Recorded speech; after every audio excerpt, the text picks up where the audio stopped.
The humidity in Dallas during late September felt like a heavy, wet blanket draped over my shoulders, pressing the air out of my lungs with every step I took. My name is Margaret Miller.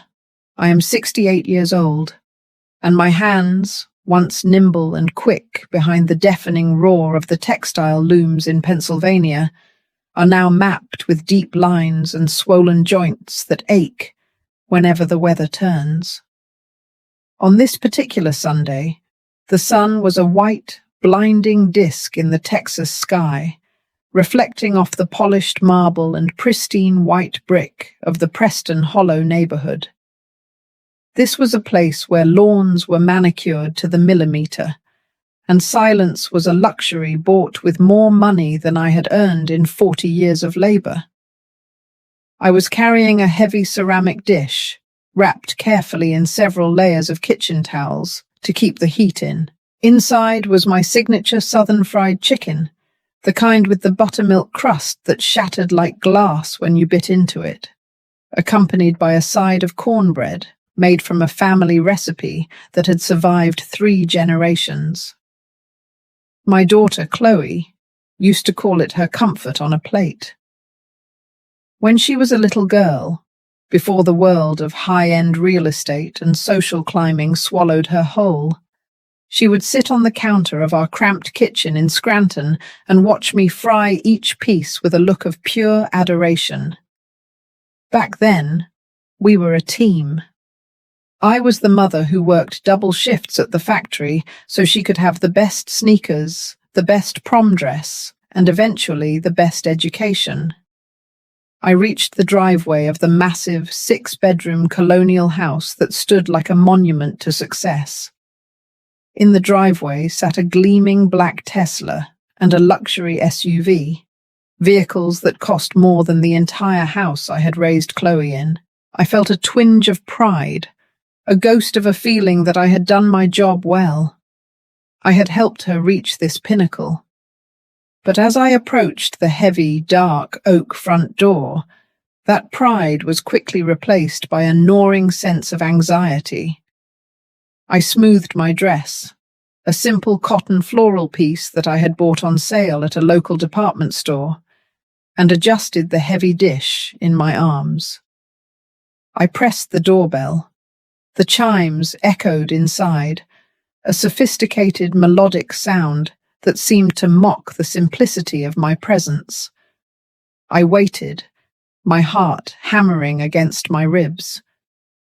I heard the sound of footsteps on the hardwood floors inside, the sharp click of expensive shoes.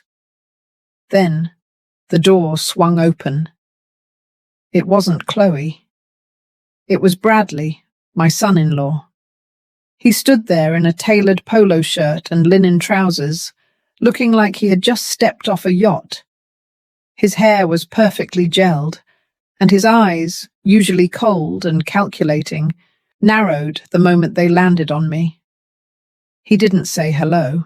He didn't offer to help with the heavy dish. Instead, he let out a loud theatrical sigh that carried the weight of 1,000 insults. "Not her again," Bradley yelled, his voice booming into the quiet street, loud enough for the neighbors across the lawn to hear. His face twisted in a snarl of pure annoyance. "I told you, Margaret, Sundays are for us to decompress. We have a busy week ahead with the new listings, and we don't need you showing up like some uninvited solicitor." My breath caught in my throat. I felt the color drain from my face, the heat of the sidewalk rising through the soles of my sensible shoes. "Bradley, I just brought some chicken. I thought you and Chloe might want a home-cooked meal. I made the cornbread she likes." "We don't want your greasy chicken, Margaret," he snapped, his voice dripping with condescension. "We are on a clean eating protocol. Chloe is trying to maintain her image for the gala next week, and the last thing she needs is your heavy, old-fashioned cooking cluttering up our kitchen. You can't just keep appearing whenever you feel like it. You're invading our space." I looked past him, hoping to see Chloe. I saw her for a fleeting second, standing at the top of the grand staircase, her blonde hair perfectly styled, wearing an outfit that probably cost more than my monthly social security check.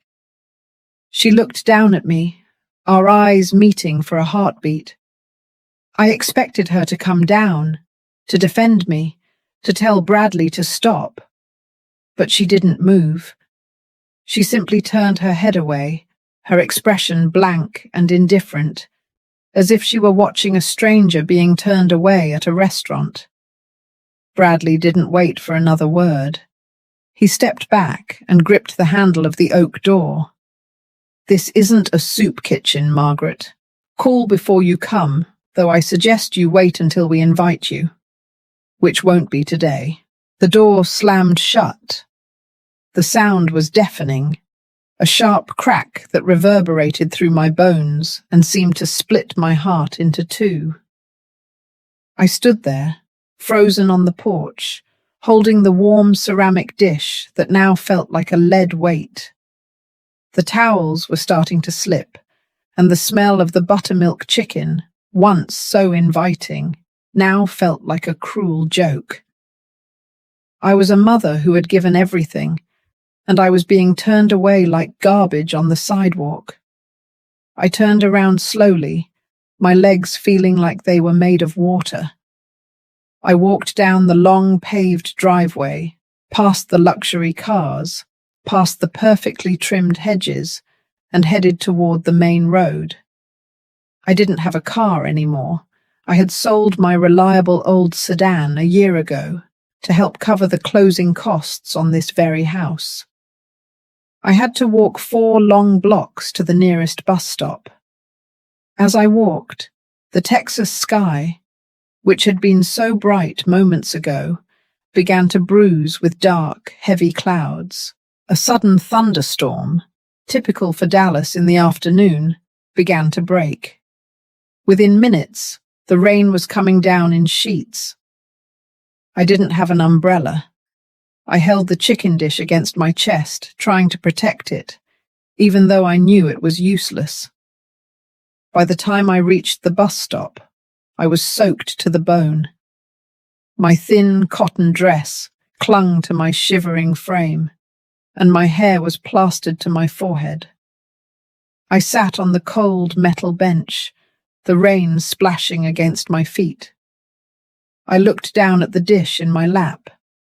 The towels were damp, and the steam had long since vanished. I felt a sob rise in my chest, a deep, primal sound that I had to bite back. I thought about the house I had sold back in Scranton. It wasn't a mansion, but it was mine. It was a sturdy 3-bedroom craftsman that my late husband Henry and I had bought in 1984.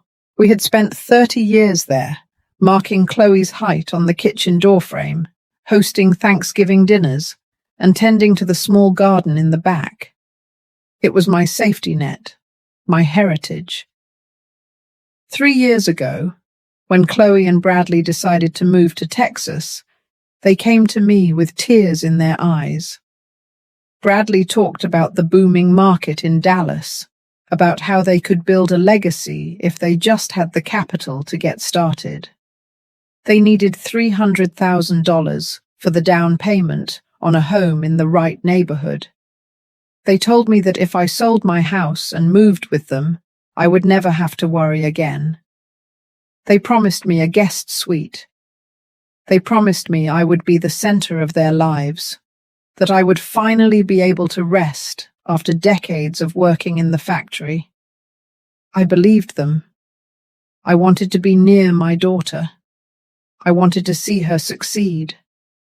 I sold the house, I sold the memories, and I handed over every penny of the $300,000 to them. I kept nothing for myself, thinking that my daughter's love was the only insurance I needed. I moved into a small, 1-bedroom apartment in a neighborhood that Bradley described as up and coming, but in reality, It was noisy and neglected. The rent was $4,000 a month, which took almost every cent of my social security and the small pension I had earned. For 3 years, I had lived on the margins, clipping coupons, skipping meals, and making my clothes last longer than they should, all so I could be near Chloe. The bus finally arrived, its tires splashing through the puddles. I climbed the steps, the driver looking at me with a mixture of pity and annoyance as I dripped water onto the floor. I found a seat at the back and sat in silence, the hum of the engine vibrating through the seat. I felt small. I felt invisible. I realized that to Chloe and Bradley, I wasn't a mother or a benefactor. I was an obstacle. I was a reminder of a past they wanted to forget, a woman with calloused hands and a Scranton accent that didn't fit into the high society life they were trying to build. When I finally reached my apartment, I was shivering uncontrollably. The small space felt colder than usual. I walked to the kitchen and placed the chicken dish on the counter. I unwrapped it, the towels heavy and cold. I looked at the food I had spent hours preparing. It was ruined, the crust soggy and grey from the humidity. I didn't even have the energy to put it in the refrigerator. I walked to the trash can and scraped the entire meal into the bin. The sound of the chicken hitting the plastic liner was the finality of my Sunday. I sat on my old, worn sofa, the one piece of furniture I had managed to keep from my old life. I didn't turn on the lights. I just sat in the dark, listening to the rain hammer against the window pane. I thought about Chloe. I remembered her graduation day, how she had hugged me and told me she couldn't have done it without me. I remembered her wedding day, how I had helped her into her dress, my fingers trembling as I fastened the buttons. Where was that girl? How could she stand at the top of those stairs and watch her husband treat me like a stray dog? The silence in the apartment was deafening.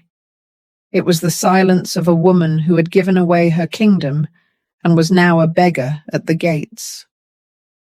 I realized then that I had been gaslighting myself for years, making excuses for their distance, telling myself they were just busy, that the pressure of Dallas society was a lot for them.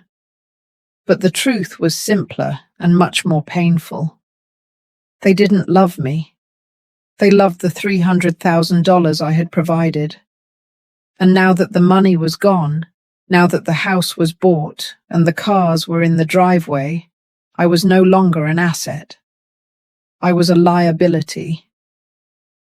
I looked at my hands in the dim light. They were the hands of a worker.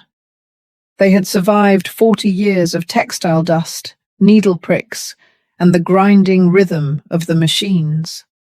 They had provided a life for a daughter who now found them embarrassing.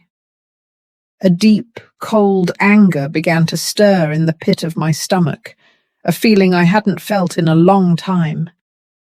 It wasn't the hot, impulsive anger of youth, but the slow, burning resentment of a woman who had been pushed too far. I didn't know then that the storm outside was nothing compared to the one forming inside me. I didn't know that within a few days, the phone would ring and Chloe would ask for more, oblivious to the fact that the well had finally run dry. All I knew, as I sat in the darkness of my $4,000 a month apartment, was that the Margaret Miller who always said yes, the Margaret Miller who lived for her daughter's approval, had died on that porch in Preston Hollow. I spent the next 2 days in a state of quiet, focused reflection. I didn't go out. I didn't call Chloe to apologize for invading her space, as I might have done in the past. I simply existed in the silence of my home, nursing a cold I had caught from the rain and thinking about every time I had been pushed aside over the last 3 years. I remembered the holidays where I was asked to stay in the guest room while their important friends were over. I remembered the times Bradley had laughed at my Scranton accent in front of his colleagues. I remembered the feeling of my dignity being eroded, piece by piece, until there was nothing left but a shadow. But the most painful memory was the day I signed the papers. I had been so happy, so convinced that I was doing the right thing. I saw the look on Bradley's face, not of gratitude, but of triumph. He knew he had me. He knew I was giving up my only leverage, my only security. He had played me like a professional, and I had been a willing participant in my own downfall. I looked at my bank balance on my laptop. It was a bleak sight.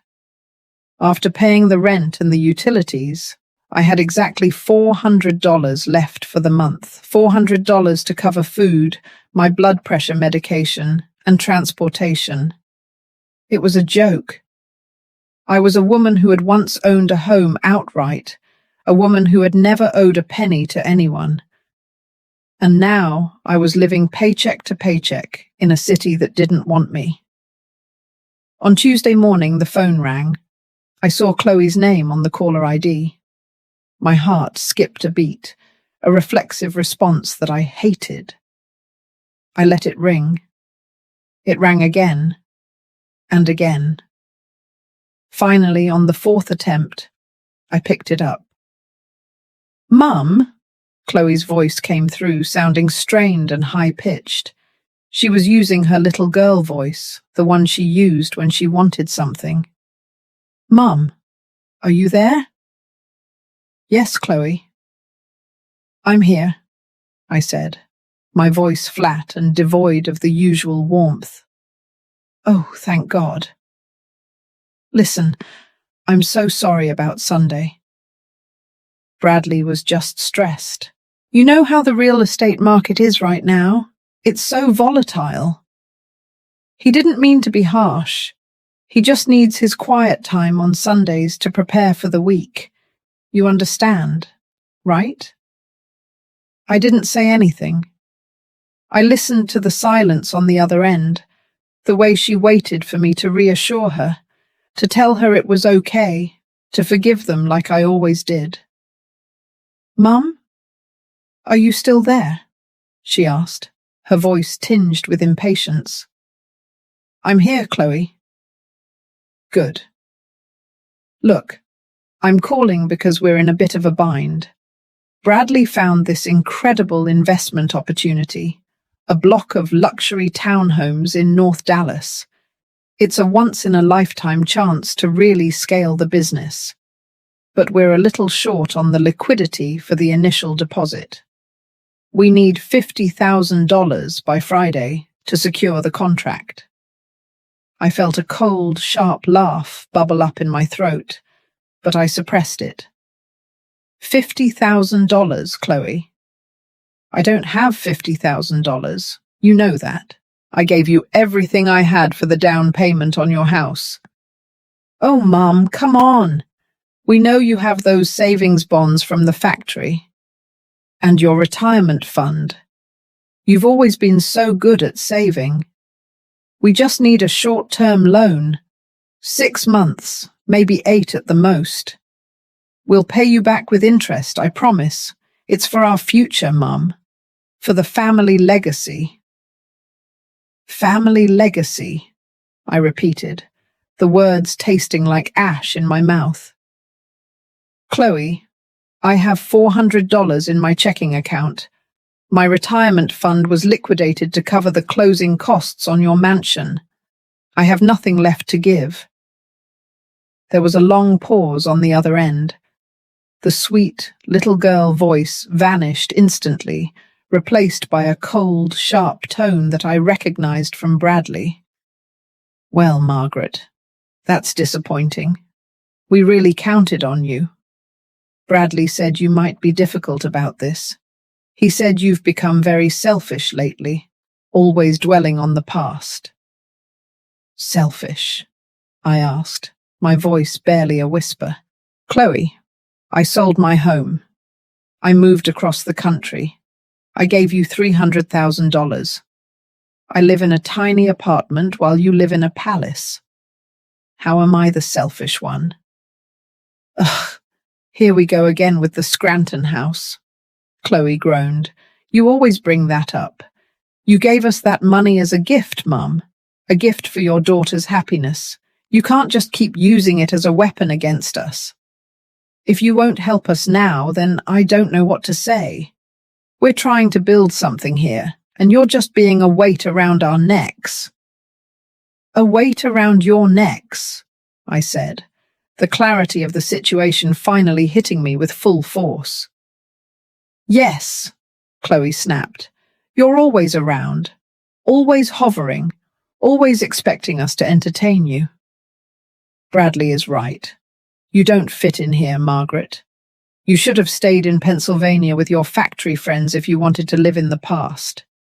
If you can't help us with the 50,000, then don't bother coming over this Sunday, or any Sunday, or we need to focus on our business, and we don't have time for your drama. She hung up. The dial tone hummed in my ear, a monotonous, mechanical sound that seemed to signal the end of my life as I knew it.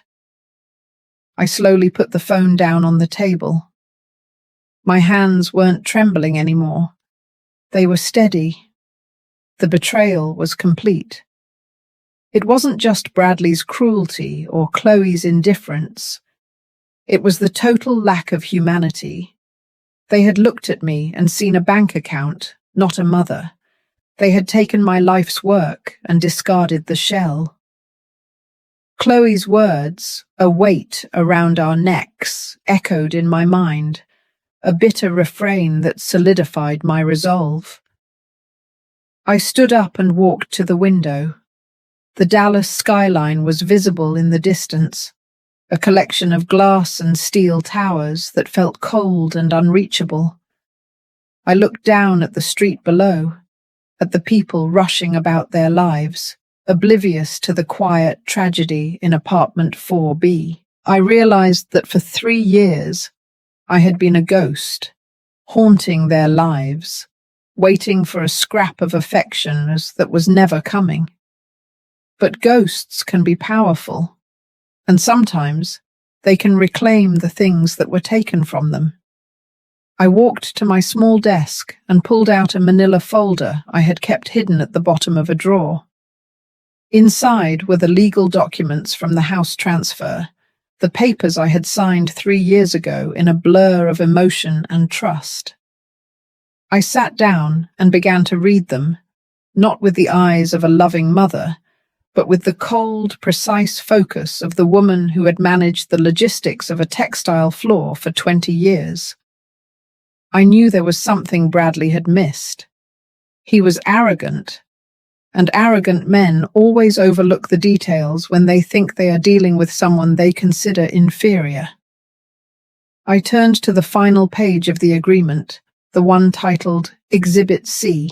It was a secondary document, a rider that Arthur Vance, my old family lawyer from Scranton, had insisted on including. At the time, Bradley had rolled his eyes and called it a formality, a piece of old-fashioned legal clutter. Chloe had urged me to just sign it so we could get the deal done. I read the clause again, my heart beginning to pulse with a slow, steady rhythm. The property transfer was contingent on a right of habitation and a non-disparagement clause.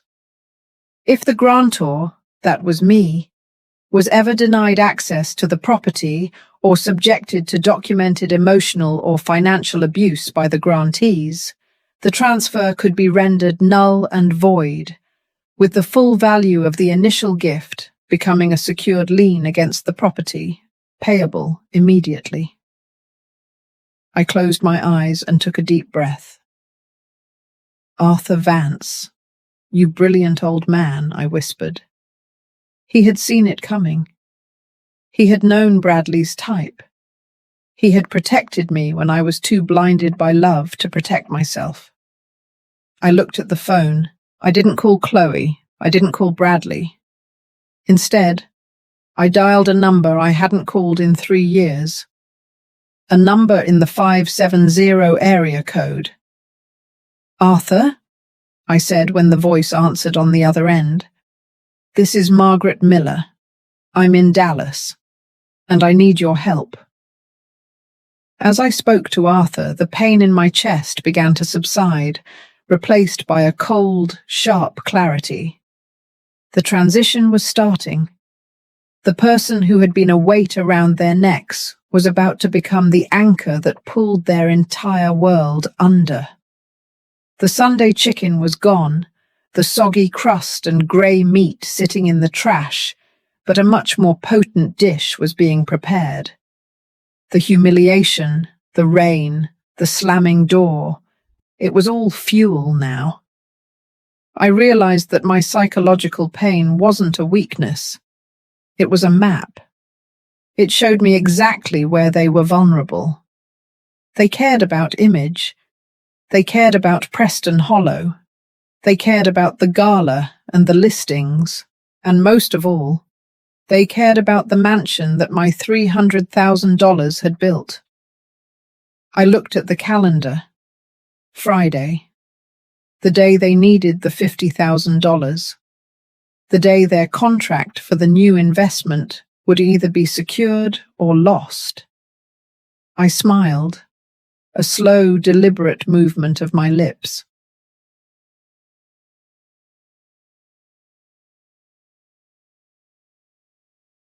Life was over. The part where I worked and sacrificed and loved unconditionally. The second part, the part where I demanded justice, was just beginning.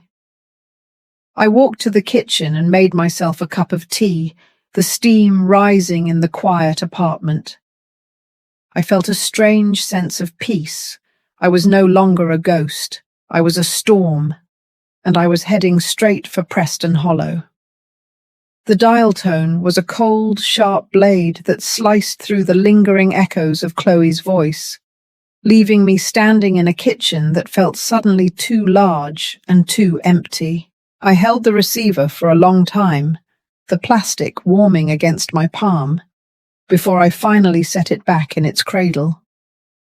The silence that followed was different from the silence I had lived in for the past 3 years. It wasn't the silence of waiting or the silence of longing. It was the silence of a grave, the grave of my maternal hope.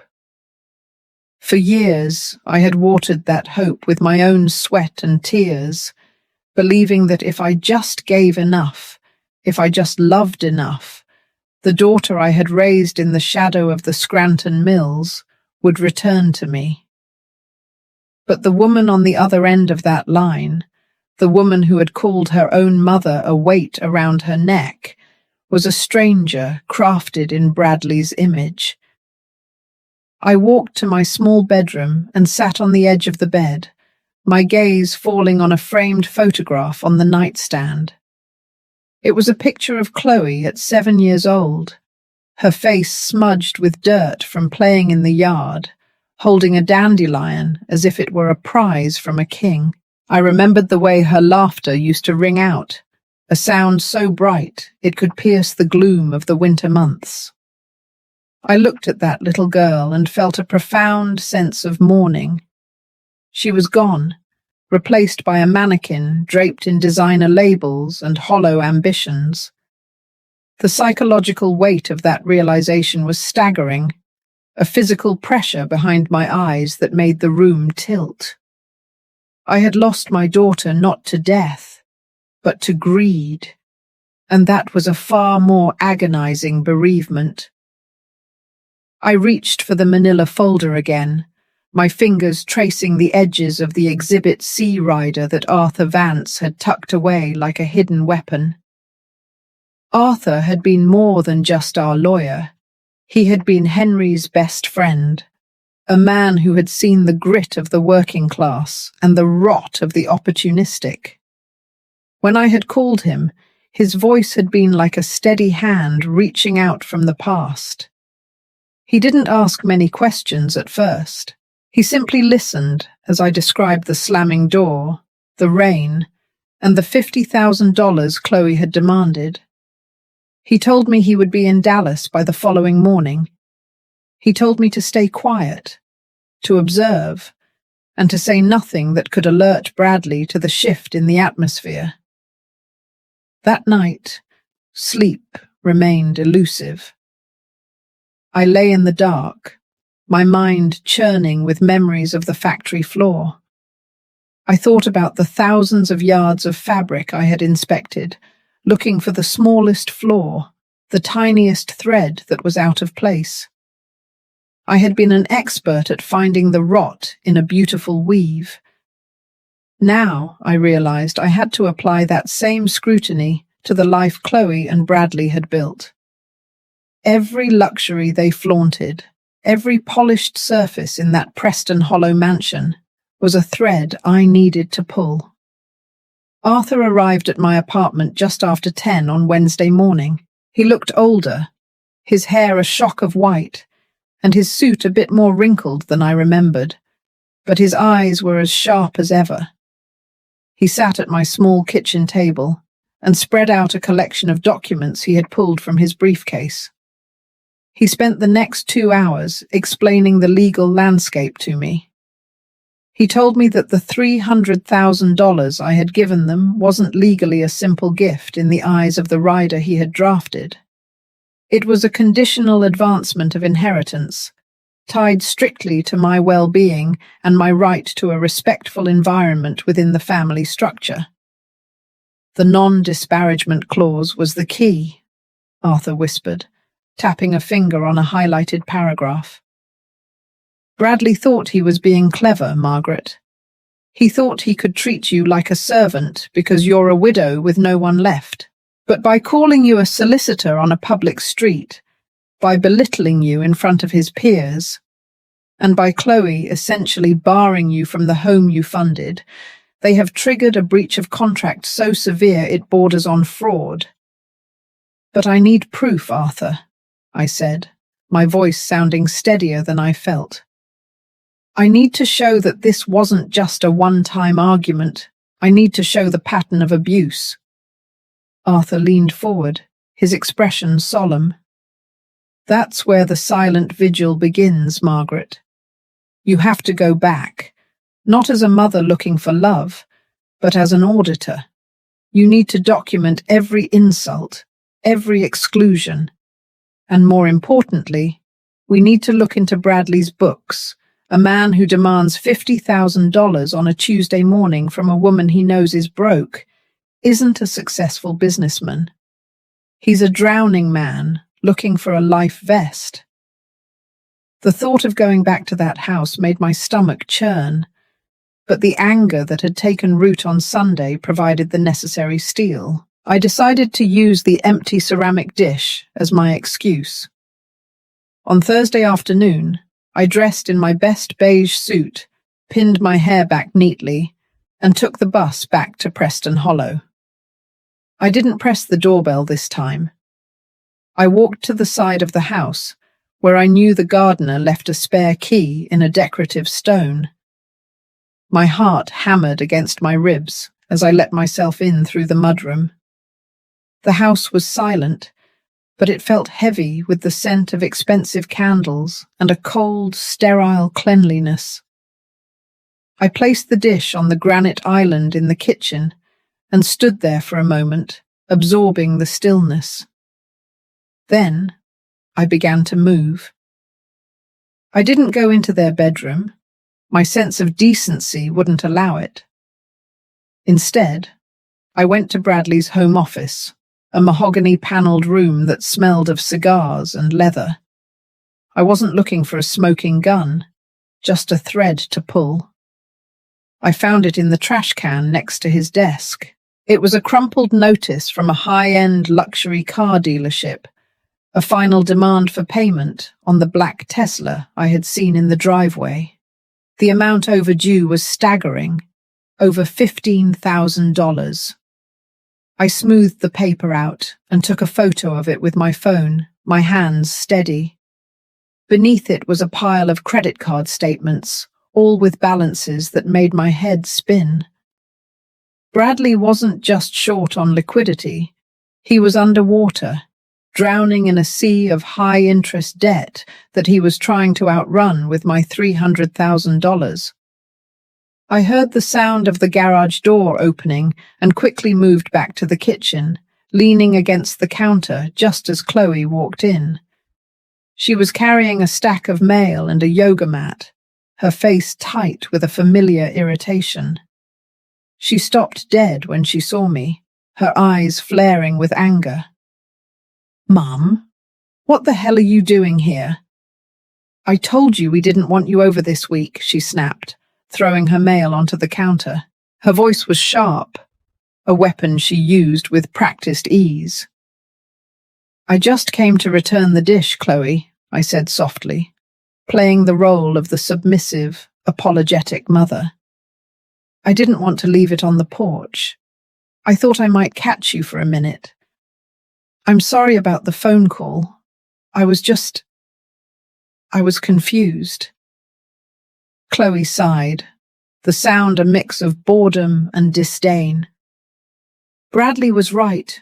You're becoming so needy, Mum. It's embarrassing. We have a huge gala on Friday night, the North Dallas Real Estate Honors. Bradley is up for a major award, and the last thing we need is the distraction of your Scranton drama. We're trying to move in circles that you don't understand." I looked at her, truly looking at her, and saw the hollowness in her eyes. She was terrified. She was clinging to this facade of wealth and prestige, while the foundation was rotting beneath her feet.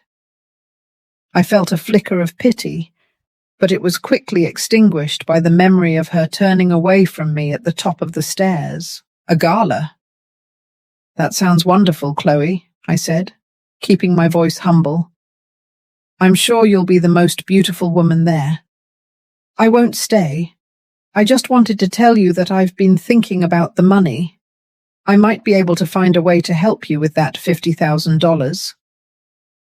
Chloe's entire demeanor shifted in an instant.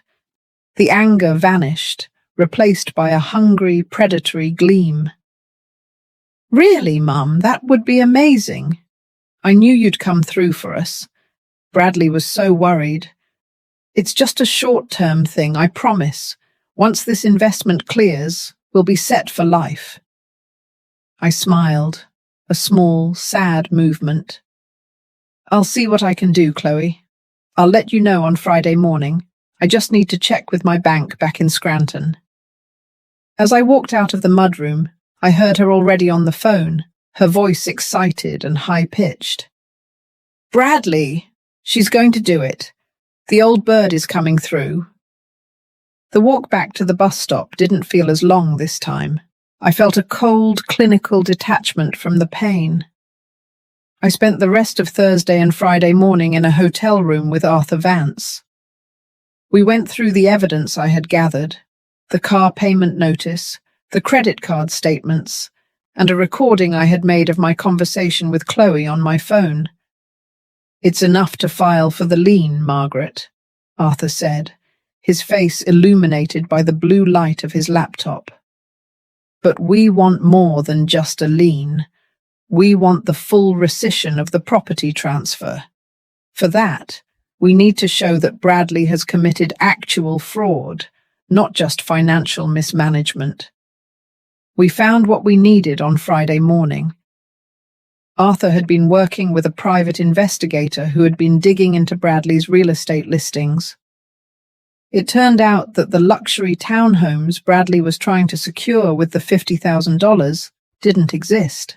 He had created a shell company, used photos from a project in Atlanta, and was trying to solicit investors in Dallas to pay off his existing debts. It was a classic Ponzi scheme on a suburban scale, and Chloe was the one signing the promotional materials, her name lending a veneer of legitimacy to his lies. My own daughter was becoming a criminal, a pawn in Bradley's desperate game. The psychological toll of that discovery was a physical ache in my chest, a feeling of failure that no amount of logic could soothe. I had worked 40 years to give her a better life, and she was throwing it all away for a lifestyle she couldn't afford, and a man who didn't respect her. I sat in the hotel room, looking at the Dallas skyline, and felt a profound sense of isolation. I was a woman alone, caught between the love for a daughter who had betrayed me and the necessity of a justice that would destroy her world. But I realized that by protecting her, I was only enabling her destruction. If I gave them the $50,000, it wouldn't save them. It would only prolong the agony and make the eventual collapse even more catastrophic. I had to be the one to stop the bleeding, even if it meant cutting deep. The gala was scheduled for 7 o'clock on Friday night at a luxury hotel downtown. Bradley had spent thousands of dollars on a VIP table, money he didn't have, to impress people who didn't care about him. Chloe had bought a dress that cost more than $2,000, a final act of defiance against a reality that was closing in on them. I called Chloe at noon on Friday. I told her I was still working on the transfer, that the bank in Scranton was being difficult because of the size of the amount. I told her I would meet her at the gala with the confirmation papers. I could hear the relief in her voice, a sound that made me feel like a traitor. But the betrayal had started with them. Arthur had everything ready: the legal notice, the lien documents, and a letter of intent that would be served to Bradley in front of his peers. We weren't just going to take back the money. We were going to expose the rot. The goal wasn't just financial recovery. It was the restoration of dignity through the public admission of truth. I spent the afternoon preparing. I didn't wear the cotton floral dress this time. I went to a high-end boutique and bought a simple, elegant black sheath dress and a single strand of pearls. I had my hair done in a sophisticated bun. When I looked in the mirror, I didn't see the factory worker from Scranton. I saw Margaret Miller, a woman of substance, a woman who had earned every line on her face and every cent in her name. As the sun began to set over Dallas, casting long golden shadows across the skyscrapers, I felt a strange sense of calm. The doubt that had plagued me for 3 years, the feeling that I was the problem, the weight, the embarrassing mother, was gone. I was the one holding the cards now. I was the one who had funded their fantasy, and I was the one who was going to bring them back to earth. I met Arthur in the lobby of the hotel at 6:45. He looked at me and nodded, a look of respect in his eyes. "You look like a woman who knows exactly what she's doing, Margaret," he said, handing me a small, elegant evening bag.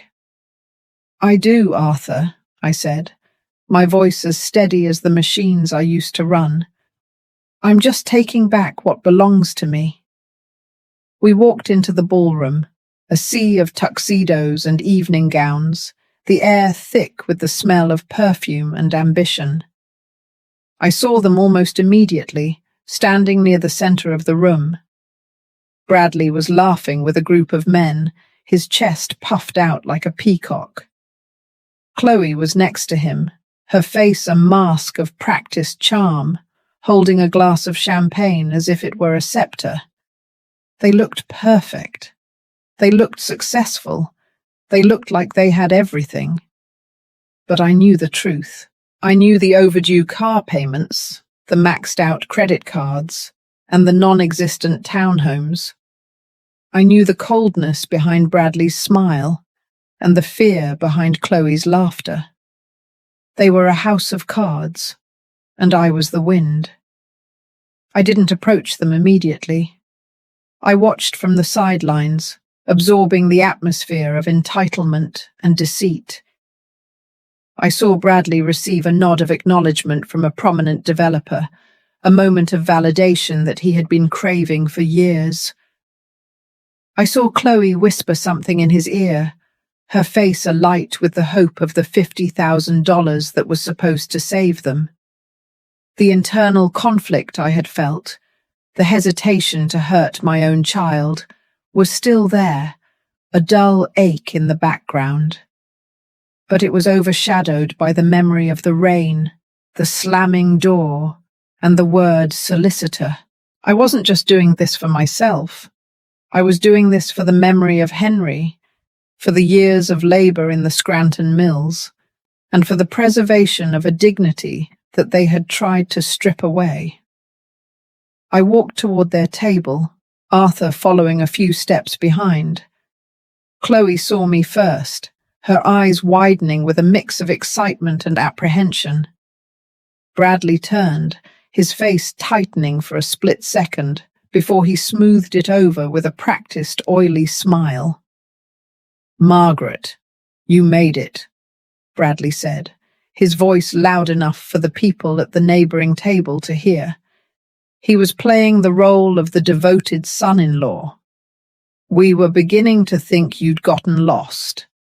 Did you bring the documents we discussed?" I reached into my bag and pulled out a single white envelope. "I did, Bradley. I have everything right here." Chloe reached for the envelope, her fingers trembling slightly. "Oh, Mum, thank you. You have no idea what this means to us." I pulled the envelope back, just out of her reach. "I think you should read it first," I said, my voice quiet but carrying a weight that silenced the table. "It's not exactly what you're expecting." Bradley's smile faltered. "Margaret, what is this? We have people here. This isn't the time for games." "It's not a game, Bradley," I said, handing the envelope to Chloe. "It's a reality check." Chloe opened the envelope, her brow furrowed in confusion. As her eyes scanned the first page, the color began to drain from her face. Her hands started to shake, the champagne glass in her other hand tilting precariously. Bradley snatched the paper from her, his eyes darting across the text. "A lien?" he hissed, his voice dropping to a dangerous whisper. "A rescission of the property transfer." "Margaret, what the hell is this? Are you insane?" Arthur Vance stepped forward, his presence a calm, legal wall. "No, Bradley. It's a consequence. My name is Arthur Vance. I'm Margaret's attorney. We have filed a formal lien against the Preston Hollow property based on the breach of the non-disparagement and habitation rider. Furthermore, we are initiating a full investigation into the shell company you've been using to solicit investments for the North Dallas townhome project." The people at the neighboring table began to turn their heads, the murmurs of the ballroom fading as the drama unfolded. Bradley's face turned a deep, angry purple. "You can't do this," he snarled, stepping toward Arthur. "This is my house. I'm a respected businessman in this city." "Actually, Bradley," Arthur said, his voice cool and professional, "the house was funded by Margaret's gift, a gift that was conditional on her well-being. By excluding her from the home and disparaging her publicly, you have rendered that transfer voidable. And as for your business reputation, I think the authorities will have a different opinion once they see the evidence of your solicitations for a non-existent project." Chloe looked at me, her face a mask of shock and betrayal. "Mum, how could you do this to us, at our gala? You're destroying everything." I looked her in the eye, and for the first time in 3 years, I didn't feel the need to apologize. No, Chloe, I'm not destroying anything. I'm just showing everyone that there was nothing there to begin with. You destroyed this a long time ago. You destroyed it every time you chose Bradley's greed over your mother's dignity. You destroyed it when you let him slam that door in my face while it was raining. The silence at the table was total. The prominent developer Bradley had been trying to impress stood up and walked away, his face a mask of polite disgust. The other guests began to whisper, their eyes moving from Bradley's red face to Chloe's trembling frame. The facade was gone. The mannequin was broken. Bradley looked around the room, realizing that his audience was watching his downfall. He turned back to me, his eyes filled with a pure, cold hatred. You'll regret this, Margaret. You'll be alone in that pathetic little apartment with nothing. We were your only family. I looked at him and felt a sudden, profound sense of freedom. No, Bradley. I was alone when I was with you. I was alone when I was waiting for a scrap of love that never came. In that apartment, I have my dignity. And in this ballroom, I have the truth. I turned and walked away, Arthur Vance by my side. I didn't look back at the table. I didn't look back at the daughter I had lost. I walked through the ballroom, past the tuxedos and the pearls, and out into the cool Dallas night. The transition was complete. The weight was gone. I was no longer a solicitor, a guest, or an embarrassment. I was Margaret Miller, and I was going home. The morning after the gala, the Dallas sun rose with a sharp, unforgiving brilliance that seemed to expose every crack in the city's glass facade. I woke up in my small apartment, but for the first time in years, the walls didn't feel like they were closing in on me. The air was cool. The hum of the city outside felt like a distant rhythm rather than a chaotic noise, and the weight that had anchored me to the floor was gone. I spent the early hours in the company of Arthur Vance, who was already coordinating with a team of forensic accountants and a specialized unit within the Dallas Police Department. Bradley's house of cards wasn't just wobbling, it was being dismantled by the very laws he had tried to manipulate. By 10 o'clock, the news began to circulate through the elite real estate circles of North Dallas. The North Dallas Townhome Project, the centerpiece of Bradley's professional identity, was officially flagged as a fraudulent solicitation. The $50,000 he had so desperately tried to squeeze out of me was intended to pay off a high-interest bridge loan from a group of private lenders who were starting to lose their patience. Bradley hadn't just been reckless, he had been criminal. He had used the prestige of Preston Hollow and the social standing of my daughter to lure in investors, promising them returns that were impossible to achieve. I sat with Arthur as he received the call from the district attorney's office. They were moving to freeze all assets associated with Thompson Realty Group, including the bank accounts Bradley used to fund their lavish lifestyle. The black Tesla, the designer clothes, and even the high-end catering for the gala. It was all being scrutinized as part of a larger pattern of financial misconduct. But the most important piece of the puzzle remained the house. The mansion that stood as a testament to my sacrifice was now the primary target of our legal rescission. I arrived at the Preston Hollow estate at 2 o'clock that afternoon. This time, I didn't come with chicken or apologies. I came with a police escort and a court-certified order of immediate possession. The neighborhood was quiet, the large oak trees casting long shadows over the emerald green lawns. As the cruiser pulled into the driveway, I saw the black Tesla parked haphazardly near the garage. The house, once so imposing and untouchable, looked vulnerable.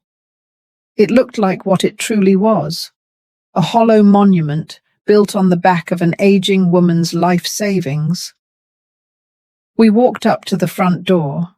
Bradley opened it before we could even ring the bell. He looked like a ghost of the man I had seen the night before. His shirt was rumpled, his hair was a mess, and his eyes were bloodshot. He looked at the police officers, then at me, and I saw the realization of his total defeat settle into his features. "You can't do this," Bradley whispered, his voice cracking. "This is my property. You gave us that money." "No, Bradley," Arthur Vance said, stepping forward with the paperwork. "The transfer was conditional. You breached the terms of the habitation and disparagement rider, and given the evidence of fraud currently being processed by the state, the court has granted Mrs. Miller an emergency order of rescission. This house is no longer yours. You have 2 hours to pack your personal belongings and vacate the premises." I walked past him into the foyer. The marble floor felt cool beneath my feet. I saw Chloe sitting on the grand staircase, her head in her hands. She was still wearing the jewelry from the night before, a glittering contrast to the despair on her face. She looked up at me, her eyes red and swollen from crying. "Mom, please," Chloe sobbed, her voice sounding small and childlike. "We have nowhere to go." They froze everything. "The bank told us we can't even access the checking account." Bradley said it's just a misunderstanding, that he can fix it. "Bradley can't fix anything, Chloe," I said, my voice steady and devoid of the anger that had fueled me for so long. "Bradley is a man who builds on sand, and you were the one who helped him dig the hole." I watched as the police officers followed Bradley into his office to ensure he didn't destroy any documents. Chloe stood up and walked toward me, her hands reaching out as if she wanted to touch me, but she stopped halfway. "Mum, I'm your daughter. You can't throw us out on the street. Think about what people will say. Think about our family."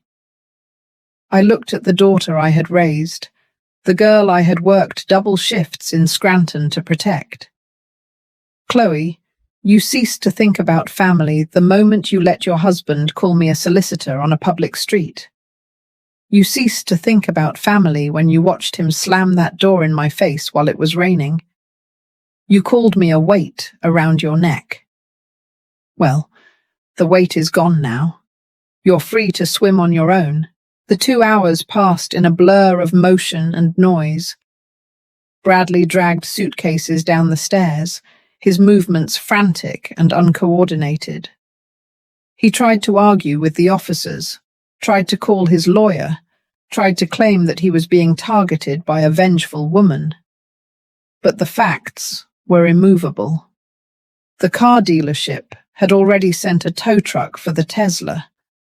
The credit card companies were already filing their liens. The world he had built on $300,000 of my money was evaporating. As they stood by the front door, surrounded by their luggage, the house felt strangely quiet. Chloe looked at me one last time, a mix of resentment and fear in her eyes. "I hope you're happy, Margaret," she spat, the practicing charm finally gone, replaced by a bitter, ugly honesty. "You got what you wanted. You got the house. Are you going to live here all alone in this giant mausoleum?" I looked at her, and I felt a profound sense of peace. "I'm not going to live here at all, Chloe. I'm putting this house on the market tomorrow. The $300,000 will go back into my retirement fund, and the surplus will be donated to a charity that helps women who have been financially abused by their families. I'm going back to a place where people know my name and respect my hands. I'm going back to Scranton. I watched them walk down the driveway, carrying their bags like refugees from a war of their own making. They didn't have a car, and they didn't have a plan. They walked toward the main road, the same road I had walked in the rain just a few days prior. I felt a twinge of the old maternal instinct, a desire to call them back, to save them from the consequences of their own actions. But I remembered the factory machines. I remembered the rhythm of the loom. If you didn't fix the floor when it first appeared, the entire fabric would eventually unravel. I was finally letting the fabric unravel so they could learn how to weave something honest. I spent the final evening in the house, alone. I sat in the grand living room, watching the sun dip below the horizon. The house was beautiful, yes, but it wasn't a home. It was a transaction. I thought about Henry, about the Craftsman house in Scranton, and about the years we had spent together. I realized that my dignity wasn't tied to this marble or these high ceilings. It was tied to the truth. I called Arthur Vance and told him to finalize the listing. I told him I wanted to leave Dallas within 48 hours. I didn't want any more of this city's air or its polished lies. I wanted to be around people who understood the value of $1 and the sanctity of a promise. The legal proceedings would take months, perhaps years. Bradley would likely face prison time for his investment schemes, and Chloe would have to navigate the fallout of her complicity. But that was their journey to take. I had done my part. I had been the mother who gave, and I had been the woman who took back. I had survived the factory, the widowhood, and the betrayal. As I walked out of the house for the final time, I paused at the threshold. I looked at the heavy oak door, the one Bradley had slammed in my mat. I reached out and touched the wood, feeling its grain beneath my fingers. I didn't feel hatred. I didn't even feel revenge anymore.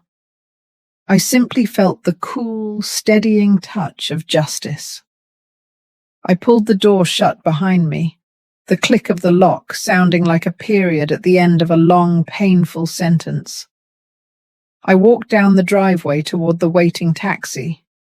The air was warm, and the Dallas skyline was beginning to twinkle in the distance. I looked up at the stars and thought about the girl with the dandelion in the Scranton yard. I realized that I couldn't save that girl, but I had finally saved the woman she had become, the woman who had forgotten her own worth. I climbed into the taxi and told the driver to take me to the airport. I was going home, not to a mansion, but to a life that was finally, truly mine. Revenge is not meant to satisfy a thirst for hatred, but to force the light of truth upon those who preferred the dark. Justice exists to restore dignity, not to destroy, for even in the wreckage of betrayal, one's value remains unshaken. Family ties are no shield for cruelty, and kinship cannot be used to justify the unpardonable. The most vital forgiveness is the one we grant ourselves, pardoning the heart for its capacity to love and its willingness to believe. True rebirth is found in the quiet strength of the soul, choosing to remain human even after the deepest wounds have been inflicted. We move forward not with the weight of resentment, but with the quiet dignity of a life reclaimed and a spirit finally free.